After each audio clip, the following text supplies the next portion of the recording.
Hello and welcome to the program Ground Zero, coming to you on Procyon Radio and Television. Ground Zero is a program where we pick up topical issues in the polity and with guests in-house and of course you the viewers and those that are also listening to us. We analyze these issues, bring them before you so we have a clearer and better understanding about these issues. My name is Ehis Agbon. Today on the program, we shall be looking at KADSUCO, that's the Kaduna State Operating Unit. We'll be looking at social protection and of course the social register that is designed for people to be captured within the social protection safety net. And to clarify some things for us that we do not understand is first we'd like to know what the KADSUCO is all about, what they've been doing, and how of course they've been able to help in developing a register that is reliable and dependable for the various social protection initiatives that the government has planned to give to this citizen.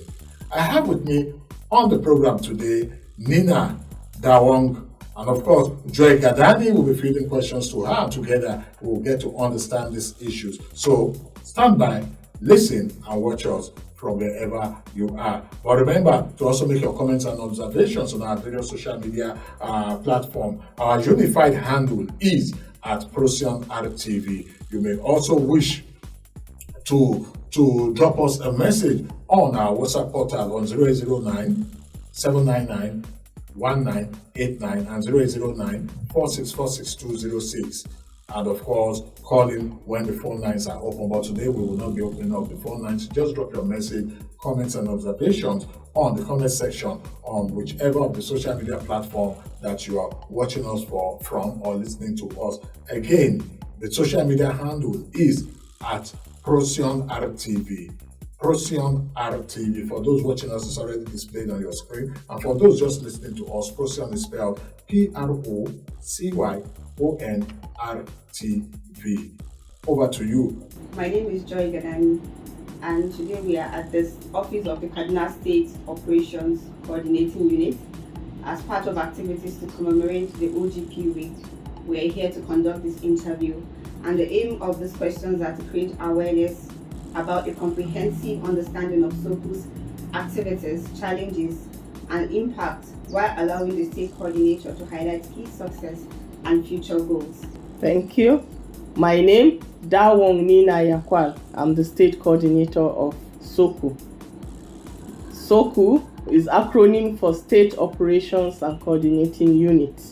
The unit was established in 2016 by the state government, which was a directive from the federal government for all states to create the state operations coordinating unit in the various states. Kaduna State was one of the first states to comply to that directive.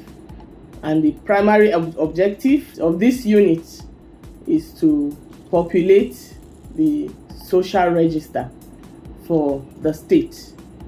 The social register is populated using a model, an internationally accepted model called community-based targeting, where we have targeting officers moving from community to community and following an acceptable process to identify the poor and vulnerable within those communities. That is the main register, which is populated by all the states at the national to make up the national register. But the register is one of three others. Although it's the main register, there are two other registers. First one is, or rather the second one, is the Rapid Response Register, popularly called RRR. A lot of people signed into that register after the COVID-19 because it was discovered that a lot of people, especially those within the urban areas, were plunged into poverty because they were locked in for months and they were not able to go out to make any earnings. So a lot of people also lost their source of livelihood during the lockdown. So the Rapid Response Register was then launched. Those who fell into that category were registered so that they are captured at the national level.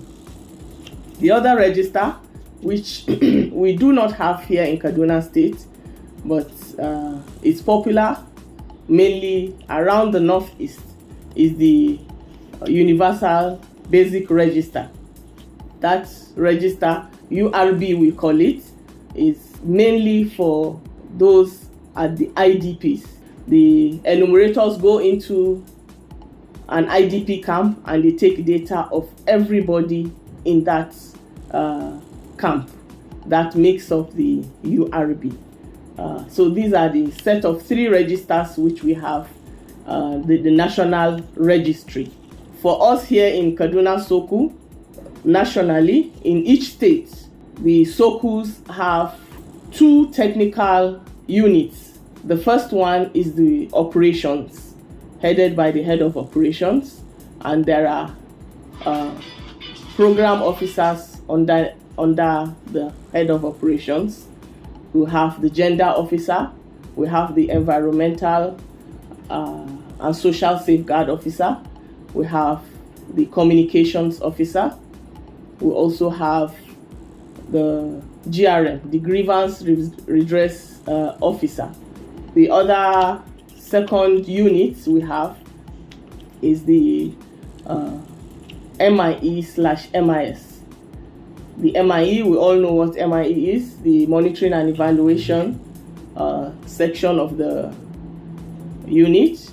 And then we also have the MIS, which is the Management Information Systems unit. It's made up of about 3-4 officers. The account unit and the admin are not they are not technical, but they are also part of the SOCU office. We have officers in the account unit. We have the accountant, we have the finance officer, we have the auditor, and the procurement officer. In the admin, we have the admin and secretary, and then we have the clerk and the driver. These are the basic units that we have. The social register is a register of the poor and vulnerables in our communities. So it is generated through the community-based targeting process. We have targeting officers in all the local governments. Each local government has 3 teams made up of a team lead. We have the NOA officer in that local government. We have the CDO, Community Development Officer of that local government, also involved, and 1 other staff from any of the technical units or departments in the local government. And then we have 2 enumerators attached to the team. So in each team we have 6 officers.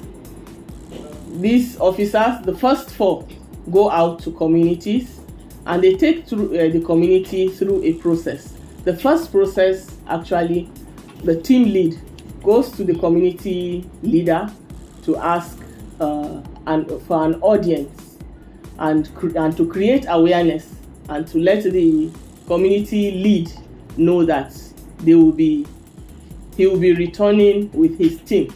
After that first meeting, which we call pre-sensitization, after the pre-sensitization, the team lead and the community head would have agreed on a date, time, and venue for the next meeting.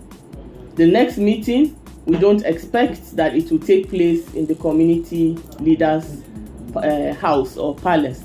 Reason being that we want the register to be debiased as much as possible. So it's usually a neutral venue that is agreed upon. Sometimes it's Market Square, sometimes it's in a primary school or a town hall. It's all at the community's discretion. On the agreed date, the team of 4 will then visit the community, and it is expected that the community leader or the head of that community would have mobilized all community leaders, the market women leader, the religious leaders, the youth leader, and so on and so forth. Whoever it is that is a leader and has a constituent within the community will have the disability group as well. So they will then assemble. It is only those leaders that will assemble on that day for sensitization. So what is expected at the sensitization is for the team to sensitize those leaders on the need for another bigger meeting. They will be advised to go back and mobilize their constituents. That's why that visit is called mobilization, sensitization and mobilization. So at the meeting, they are also sensitized on poverty. They are told what poverty is, what vulnerability. You know, there is a difference between poverty and vulnerability. So they are now told, they are sensitized on that, and then they are told to go back and mobilize. An agreed date will be taken, and venue as well as time. So for the engagement, the main engagement, it is expected that everyone in that community will attend that meeting. It's going to be, it's usually a big meeting, a large one where everyone attends, no matter who it is. Unless if you are unable to attend for one reason or the other, but everybody is expected to be at that engagement meeting. So when that day comes, the team will return to that community and have the bigger meeting. There is going to be plenary, and there will also be FGDs, focused group discussions. So you open with plenary where everybody registers their presence. The team now takes them through poverty and vulnerability for better understanding, and then they now go into their focused groups. The women will go to one side, the men will go to another side. There will be the youth, and then there is a special group. These are made of permanent residents of the community, but those who are not considered indigents. Since they are permanent residents, they are invited. And then you also have those living with disability are also grouped. So when you go into your groups, it is expected that within the groups, you agree on what you will define or what you define as poverty and vulnerability. So first of all, you have criteria for, or your definition of poverty within your community. After you have agreed on the criteria, then you also agree on who and who you believe in your community falls within that criteria. We do this because a lot of people might not be comfortable talking when their elders are present, but when they are sent to their own groups, they tend to speak out. So within those groups, we now collate criteria and the identified poor and vulnerable. Then you now come back to plenary. After you have collected, you come back to plenary, and then at plenary, you read out for all the groups. you read out the criteria first, and if it is accepted, then it is written down on our harmonized list. We have a harmonized list. Maybe at the end of the interview, we can also share that list with you so that you take a look. So we write out criteria, and if there is any criteria that is not agreed by one of the groups, you have a small debate, and then if it's acceptable, it is written down. Then you also now read out the names of those identified poor and vulnerable from each of the groups. It has to be announced at plenary and accepted by all before it is written down in the harmonized list. And also why you need to harmonize is because you might end up, if you just pick the list from each of the groups and go, you might end up having repetition. And it is households we identify, not individuals. For example, if the youth group identify Adamu Musa, for example, as poor, because Adamu Musa is their contemporary and he fits into those criteria considered as poor for poverty. And then the women group probably identify Mariamu Musa, who is a mother to Adamu Musa. And then the men's group might identify Abdullahi Musa, who is the father.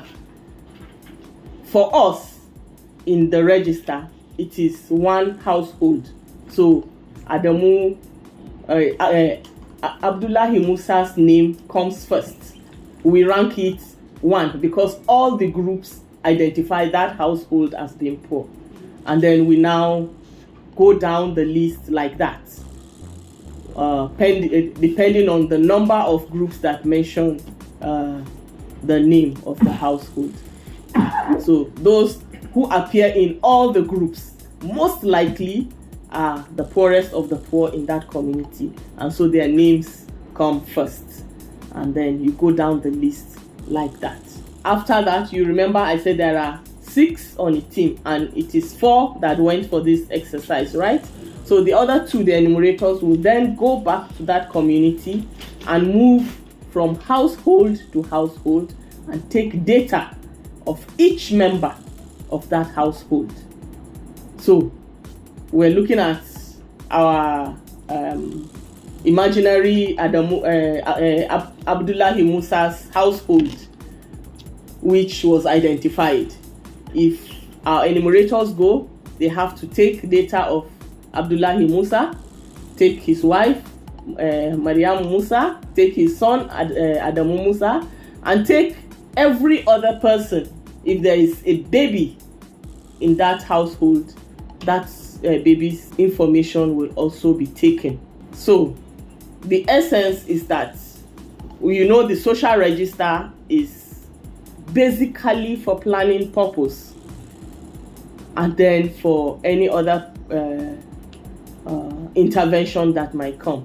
So if an intervention comes in for infants, if there is an infant in Abdullahi's house and information of that infant was not taken, you see, it means that infant will be excluded. But if information of that infant is taken, then it means when an intervention comes and they ask for data of all infants within that community, that infant will benefit.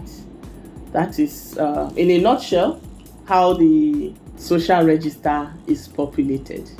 Can you describe the main activities of what SOCO has been involved in?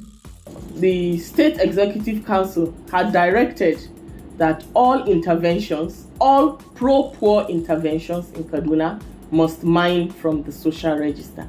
That means if there is, if you come with a program which caters for the poorest of the poor, we call them in the register. If you come with a program, probably for pregnant women that are unable to access prenatal care because they are not financially able to. If a program comes in and looks at that angle, they come to us to mine.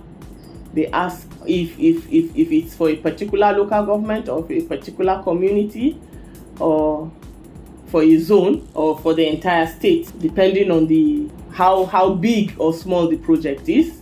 We'll then offer mined data.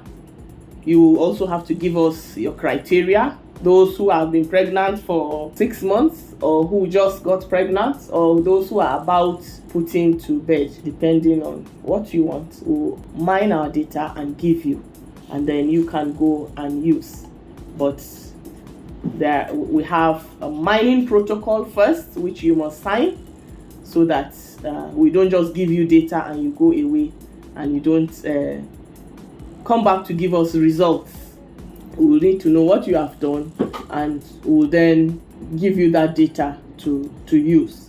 So the successes is that quite a couple of donors have come to us and have mined our data and have used it to give benefits to the poor and vulnerable in our communities.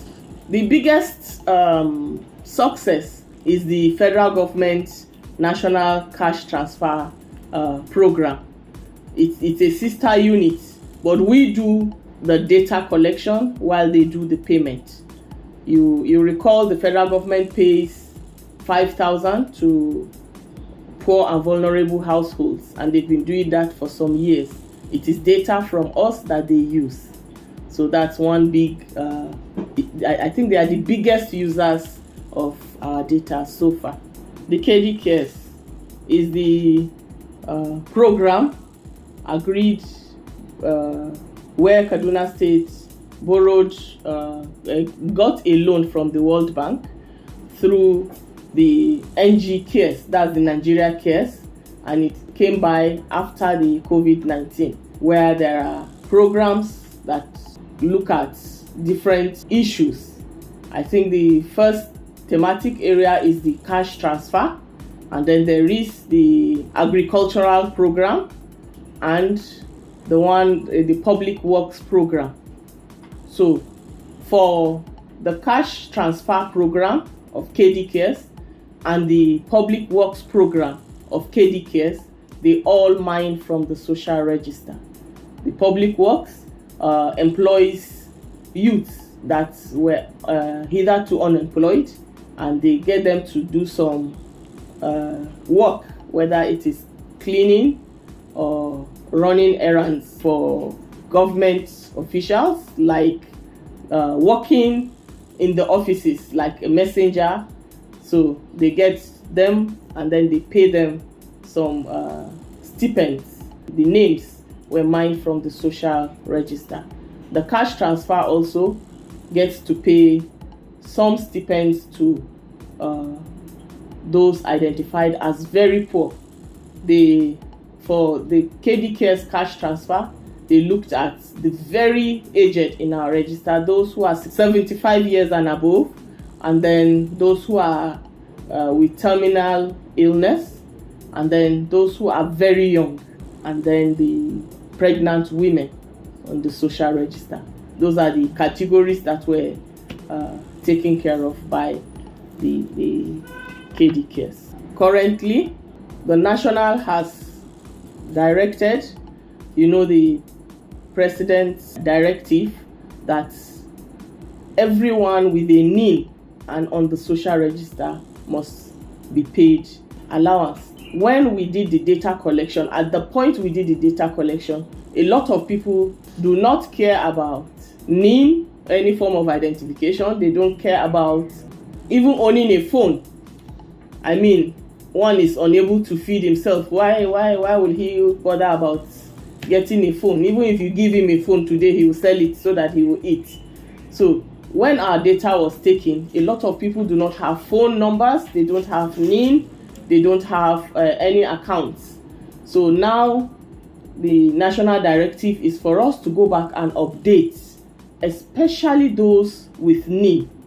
So the current exercise we're going into the field 4 is the update of the register in that line, those with NIN, and then it's life we're looking at, right? So probably if data has changed, if maybe the head of household has died and then there's a new head, maybe it's the wife now that heads the family, or it's the first son who then updates that data based on that line. That is what we are currently working on. Thank you so very much, Madam Nina. Would like to know what some of the challenges that you encountered in the course of executing all of this. The major challenge, which we always bring up, because that is where we're most affected, is the security situation of the state, Kaduna State. There are places where we cannot go to because of the security, or rather the insecurity within those areas, especially around Birningwari, Giwa, some Kajuru, some Kachia, some around Kachia, and other local governments. We have security issues. We also have hard to reach areas where it is difficult, the terrain is difficult to access. So we have difficulty, our enumerators find it very difficult accessing those areas. Not to say that we don't go to those places at all, but they are a big challenge to us. Another issue we have, which we're happy about this sensitization we're doing today, is lack of understanding of the populace, especially on the program. A lot of people, when enumerators or our targeting teams visit them, the first question they ask is, okay, government has come so many times. A lot of times government has come to get our names and they go, and we never get to hear anything again. So what makes your own different? Sometimes when our teams go, these communities will actually give a date and time, but when you go, you meet no one. Everybody has gone on their business, saying that they do not trust government programs. So it's a big challenge, trust in government programs, because of past failed programs. But our targeting teams always tell the communities, which is what the program is about, that this data collection we're doing is not for any particular benefit. It is for government planning. So just because we took your data does not mean that you must get benefits. No, but your information is with government, and if government is planning for a community or on a program around your community, your data is already known and will be used. So these are some of the challenges which we face in our data collection here in Soko.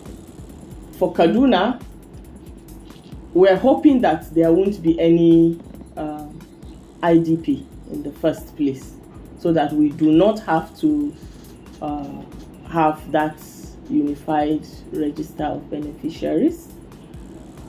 But if there is, we'll have to write the federal government to give us the permission to go into such camps, the IDPs, to collect data.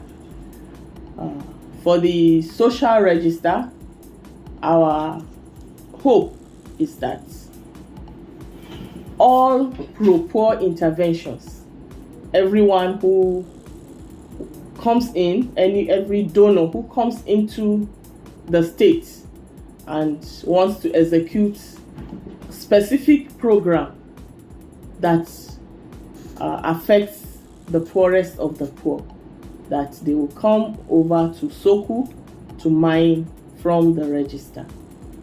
And the RRR, any program,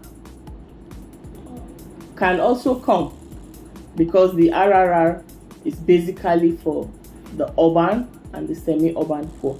So if your program is targeted at those within the metropolis, we also have data, and you can come along and mine.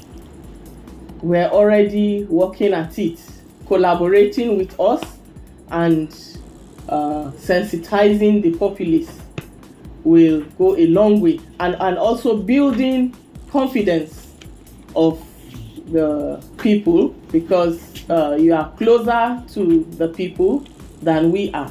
So, and building the populace confidence on this program, it's a very, very good collaboration which we look forward to. And if there are advocacies to maybe stakeholders we may need to visit to advocate for the use of the register, I'm sure the coalition can come so that we partner. First of all, the civil society coalition, we partner with them. Some of them are part of us. We have even engaged them in some of our many programs, and to the extent that some of them go along with our teams to the communities during engagement, and that has helped to build confidence of the communities on the program. And then now that we're partnering with the OGP, Social Protection Team, Technical Working Group, I see a positive response of people towards the program, because we're working with the civil society in the groups, civil society groups in the communities. My advice to other states is that they could adopt this strategy of collaborating with civil society, depending on what you have in your state. For us, we have the technical working group, and we also have the coalition. So we work hand in hand to build people's confidence and to make the register acceptable, and then to try to get people to respond when required. To round up the program, we'd like to know what advice you'd like to give to other states that intend to implement similar initiatives based on your experience with social register. Yes, I always take this last, and the issue is to advise the populace, please don't fall into the hands of scammers. Don't allow anybody to come to you and say you have to give money before your data is collected. Anybody who does that, report immediately. Report. Even if it is from one of our enumerators, that person will make sure that he or she does not collect data anymore. And we know that there are bad people, some very few bad eggs within the society who might come around to deceive and to extort just for their own personal gains. Please, anybody who collects money from you to get your name on the register is not from us. Be warned. Report that person immediately. Thank you. My name, Dawong Nina Yakwal. I'm the State Coordinator, State Operations and Coordinating Unit. The State Operations and Coordinating Unit for Kaduna is popularly called KADSUCO. And what we do is to populate the social register, and we also manage it for the state. Thank you. That's about the size of the program today. We would like to appreciate the OGP Technical Working Group. which I am a member of. That's the reason why Procyon Radio and Television is going all out to give you more information of this. And also to thank Tabat Donald, Ambassador Umar Mohammed Chigeri, and not forgetting Joy Gadani that facilitated and used her plugs to ensure that this particular interview is taking place today. But most importantly, we would also want to appreciate Sumaya Abdullahi Al Hassan, the Technical Working Group, Civil Society Co-Chair of the OGP. OGP stands for the Open Government Partnership. I don't forget to appreciate Madam Nina Dawong and every other member of the KADSUCO for all of the assistance and everything. Until next time, I'd like to tell you can continue to watch Procyon Radio and Television on the various platforms. Don't forget to download the Procyon Radio and TV app from your Google Play Store so that you can more conveniently watch Procyon Television on the app, listen to Procyon Radio on the app, or just read great news content on procyonnews.com. My name is Ehis Agbon. On behalf of the production team, I want to tell you to keep shining like the star that you are.